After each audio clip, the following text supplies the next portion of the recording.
So, guys, a recent publication by Reuters News states that Denmark, to close its embassies in Mali, Burkina Faso. This was published on August 26, 2024. Um, this could only be seen as a welcome news. It's about time. They've been kicking, those three countries, Burkina Faso, Mali, and no, Niger, Burkina Faso, Mali, and Niger have been kicking all of these, neo-colonialist nations out of their countries. So once they start kicking, your friends, and you guys have a common agenda, it only makes sense for you to leave, not wait until you get the people upset. But I feel like there's also a caveat to this. Imagine that they're leaving because there's a project, there's a plan to attack those nations, as we heard about news, of French. So let's hear, let's get actual facts from the news, and we'll Denmark be back says to it's make our shutting its comments. embassies in Mali and Burkina Faso as part of a new strategy for cooperation with Africa. The Foreign Ministry says military coups in both countries have limited the scope for action in the Sahel region. Instead, it plans to open new missions in Senegal, Tunisia and Rwanda and increase its diplomatic workforce in its embassies in Egypt, South Africa, Kenya, Nigeria and Ghana. Copenhagen says that following the closures in Bamako and Ouagadougou, it will appoint a special representative for the Great Lakes and Sahel region. Relations between the two countries and the West have deteriorated since their respective military takeovers, with both turning to Russia and its Wagner mercenary group for support since then. Denmark's foreign minister says his country's reorganization of its African priorities comes as the European Union aims to be the continent's preferred partner. He said the EU must show that it offers an attractive alternative to increasing Chinese and Russian influence. Copenhagen's new strategy will focus heavily on increasing trade and development assistance for water initiatives. So an event like this can be troublesome, but just from a general standpoint, it's a welcome news. Where they move out, give the people space to rebuild their nations, and then once they're done, if they want diplomatic ties to be reactivated, they can now invite them to function as equal parties. It's welcome at face value, but there's also a risk.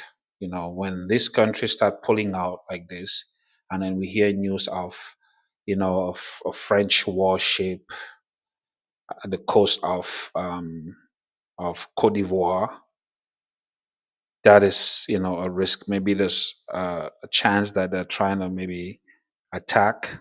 I don't think it's going to be a full scale war like invasion, but they might try to take out those top leaders of AES through maybe some pinpoint targeting thing, with a drone, like just bomb where they are if they're at a meeting in a building, stuff like that.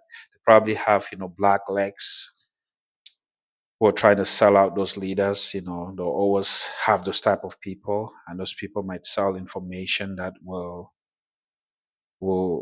help the enemy torpedo this great movement that is giving hope, that is bringing joy to the hearts of millions of African youths. But let me hear your opinion. What do you think? Is this something that is good, or you think this could be an announcement of something worse to come in the future? And this is something that we should learn. These guys move as a group. They don't move individually. You kick out one or two European nations, the other ones pull out.